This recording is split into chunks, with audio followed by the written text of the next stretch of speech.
Olá, meus amigos, minhas amigas. Muita alegria receber o convite de vocês para compartilhar com vocês, para estudar junto com vocês uma lei extraordinariamente importante nas nossas vidas, que é a lei de ação e reação. É uma lei que foi formulada a partir da física, estudando os fenômenos materiais, os objetos.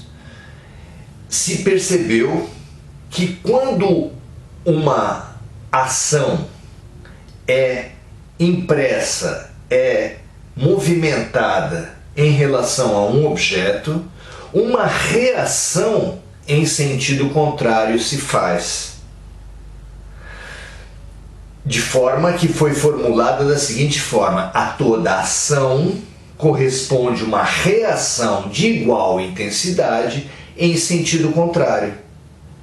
É por isso que ao empurrar um carro, por exemplo, a primeira tendência, o primeiro movimento é exatamente o não movimento, porque a inércia age em sentido contrário e neutraliza a sua força. Só num segundo momento, persistindo a sua força, é que ela vencerá a força em sentido contrário da inércia e movimentará aquele carro. Ou, dito de outra forma, você atira uma bola contra a parede e essa bola tende a voltar para você em reação àquela ação que foi feita. Com igual intensidade e sentido contrário, ela volta para você. Compreender essa lei de ação e reação é fundamental para nós entendermos o movimento espiritual, entendermos a ação de Deus, entendermos a vida. Porque com a revelação dos Espíritos se mostrou que essa lei não se restringe aos chamados corpos inertes, mas atua sobre tudo que existe, sobre a dinâmica espiritual, sobre as vidas sucessivas também. Para entender, porém, a lei de ação e reação no contexto espiritual, é fundamental entender que trata-se de uma lei menor. Como para entender uma lei ordinária no nosso aparato jurídico, você precisa também entender a lei maior da qual ela é consequência, a qual ela regulamenta, da qual ela decorre, sendo a lei maior dos países as constituições, depois havendo uma série de outras leis em cascata e em hierarquia. Também assim na dinâmica espiritual. Desconhecer isso causa distorções, como por exemplo na Índia, onde a lei de ação e reação é conhecida como a lei do karma, e que estruturou, deu margem à chamada estrutura de castas, o que é uma tremenda injustiça, é uma tremenda opressão humana. A lei de castas fala que os brahmanes, por exemplo, que são as castas superiores, não podem ter amizade, muito menos casar-se, nem receber a sombra da classe inferior, por exemplo, os chamados párias. É, portanto, moralmente errado ajudar alguém em sofrimento, porque alguém em sofrimento está recebendo a reação de alguma ação equivocada do passado. E se Deus está agindo para corrigir, quem somos nós para interferir sobre a ação de Deus? É um pensamento absolutamente lógico e que só falha por não submeter a lei do karma. A lei de karma quer dizer ação, quer dizer movimento, à lei maior do mundo.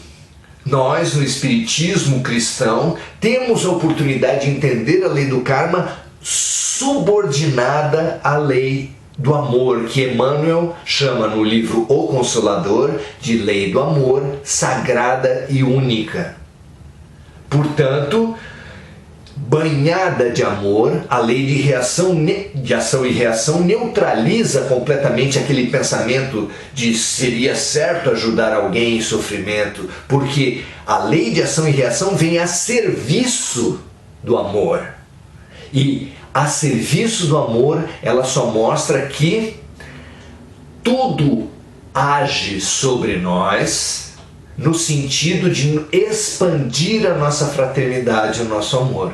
Tudo que age e reage sobre nós é para nós superarmos o egoísmo, o orgulho, a vaidade e expandirmos a nossa consciência e a nossa fraternidade.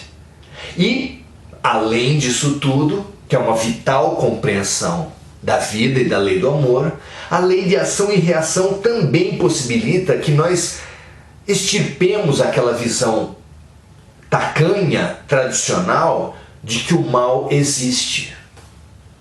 O mal não existe. Ao contrário, a providência divina sempre atenua as consequências dos nossos atos para que nos alcancem apenas aquelas para as quais nós estamos preparados, aquelas que vão nos fazer bem. Mas quando isso acontece, a lei de amor permite que as consequências nos alcancem. Ou seja, não é um Deus julgador, poderoso, que abre os livros, vê as faltas e aplica as punições.